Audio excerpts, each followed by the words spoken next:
Sri Lanka is a small island nation about the size of West Virginia, lying 40 miles off India's southern coast. In Sri Lanka's central province, temperatures can easily reach into the high 90s with 80% humidity in the sweltering summer months. The land is covered in rugged forests, teeming with wildlife. At the heart of this tropical landscape, as if exploding from the surrounding jungle, is an awe-inspiring rock monolith, reaching 660 feet above the rainforest floor. The massive rock pillar stands above the landscape, visible for miles, and yet somehow it was forgotten to the rainforest for more than 1,000 years.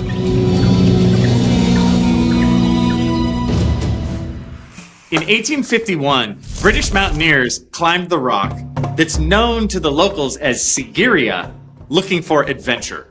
But they found something altogether more extraordinary. Halfway to the top is a plateau featuring a remarkable crumbling stairway, framed by two gigantic stone paws. The claws alone are enormous. They're the size of an average man. Leading from the paws and up the sheer rock face are the remains of thousands of crumbling bricks. What is this place? The remains of thick brick walls and stone foundations indicate that the paws were once connected to a much larger, more elaborate design of a complete lion. Based on the size of the paws, the finished lion, built to scale, would be 114 feet tall and 68 feet wide. It's hard to imagine how an enormous stone lion would have looked standing on the side of this extraordinary rock. Its size and placement of the paws are reminiscent of the Great Sphinx of Giza in Egypt. Lions have long been used as architectural features to frame a variety of passageways, symbolizing protection, prestige, peace, or prosperity. Archaeologists estimate that the lion was built somewhere in the 5th century CE. So what is this lion protecting? It takes approximately 2 hours and 1,200 steps to complete this dangerous trip from the base. And the last stretch of the journey begins at the lion, and the final 300 feet are zigzagging steps to the top.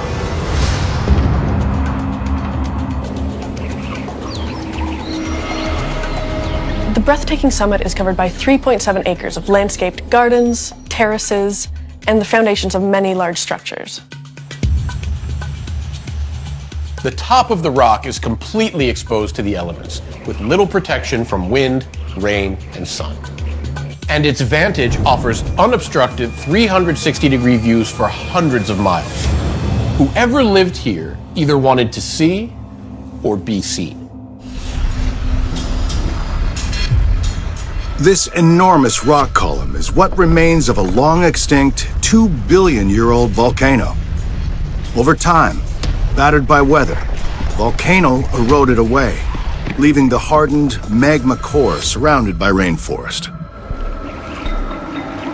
These kinds of formations, also known as volcanic plugs, can be found in various places throughout the world, including the well-known site of Devil's Tower in Wyoming and Trotsky Castle in the Czech Republic.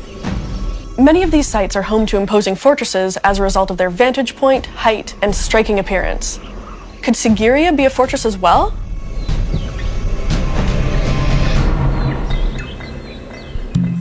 Given the limited points of entry, huge rain-fed reservoir, and gravity-watered gardens, the structure of the summit has a defensive, bunker-like quality. These features show signs of extraordinary engineering and preparedness. Water and food at the ready would have been extremely important if the residents found themselves under siege, barricaded on the summit. But down on the ground, among the thick trees, archaeologists discover massive earthen walls in multiple moats, encircling 1.5 hectares of land to the west and east of the rock pillar. These walls and moats are enormous. Local legend states that the outer moat, now dry, was once teeming with crocodiles. Whoever built this site went to extraordinary lengths to keep their enemies out and their residents safe within. Who lived here? Continuing to explore the site, archaeologists discover, in an overhang 330 feet above the ground, a series of wall paintings, or frescoes of beautiful women. Some experts believe these could be depictions of goddesses or nymphs. Their style is similar to the frescoes in the Ajanta caves in India that show many noble and powerful women in prominent roles. Maybe these images at Sigiriya depict the ladies who lived here at the time. Ancient graffiti discovered at the site references the existence of 500 multicolored paintings of women, covered approximately 18,000 square feet of rock. Now, only 19 unidentified paintings remain. You might not think of graffiti as an ancient practice, but experts believe that the graffiti at Sigiriya was written between 600 and 1400 CE. The ancient writing is found on a highly polished man-made wall, now stained a yellowish-orange with age. In Sri Lankan mythology, there's a mystical city built for the gods called Alakamanda. It is said to have been built among the clouds and to be the wealthiest and most glorious city imaginable. Perhaps whoever built this site used that myth as inspiration. We tend to think of fortresses as cold, stark, utilitarian structures, places of necessity, not comfort. Discoveries like these spectacular paintings, a veritable gallery along the rock, indicate that Sigiriya might not have been just a fortress, but something much more dynamic. Archaeologists have cut back the overgrowth of the walled site, revealing acres of heavily manicured gardens. Grounds that would have been fit for a king. The grounds are made up of 3 interconnected gardens: the symmetrically designed water garden, the organic boulder garden, and the terraced gardens closer to the base of the rock.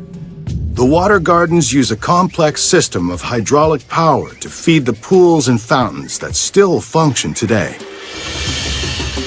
These water gardens and fountains are a feat of engineering. The fact that builders 1,500 years ago were able to envision and construct a hydraulic-powered underground tunnel system that uses gravitational forces to feed the pools and fountains of its gardens is astonishing. Sigiriya seemed to offer so many comforts that it would be easy for someone to forget how heavily fortified the site actually was. The complex garden layout is similar to the design of many European castle grounds and even the Taj Mahal, and yet it predates most of them by at least 500 years. Perhaps Sigiriya was a castle.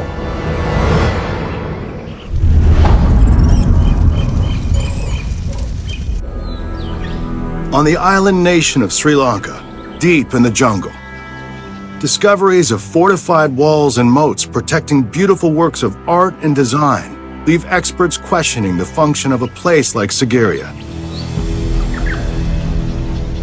Archaeologists surveying the majestic grounds stumble upon hollowed-out, primitive-looking cave shelters in the boulder gardens below the rock. The caves feature hand-carved drip ledges that enhance the natural shape of the cave's opening, and this prevents weather from getting inside.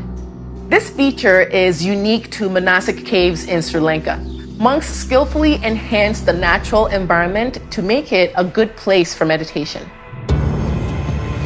Buddhism was first brought to Sri Lanka by a mission sent out from eastern India in the 3rd century BCE. Buddha was said to have retreated to the natural caves of the Rajir Hills in India for meditation, thus starting a tradition that continues for over a millennium. Of the 30 cave shelters found, 8 of them have been inscribed with Brahmi script, an ancient South Asian written language.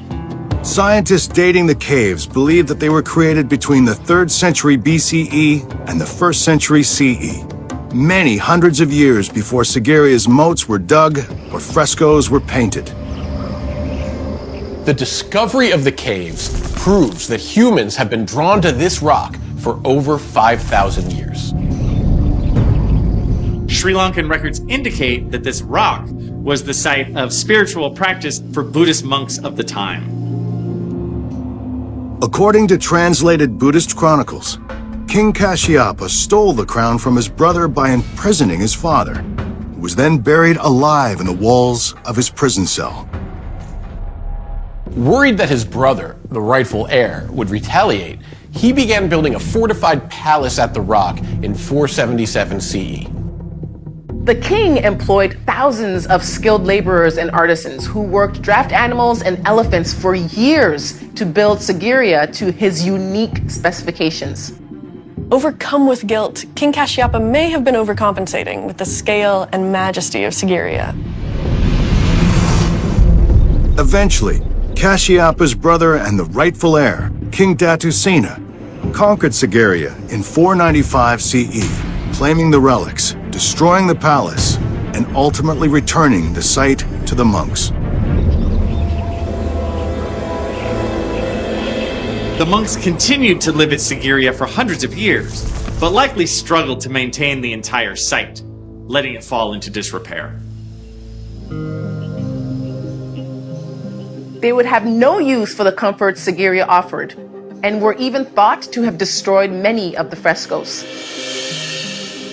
Over the centuries, sigiriya was progressively abandoned and completely deserted by the monks, leaving the majestic rock towering over the rainforest.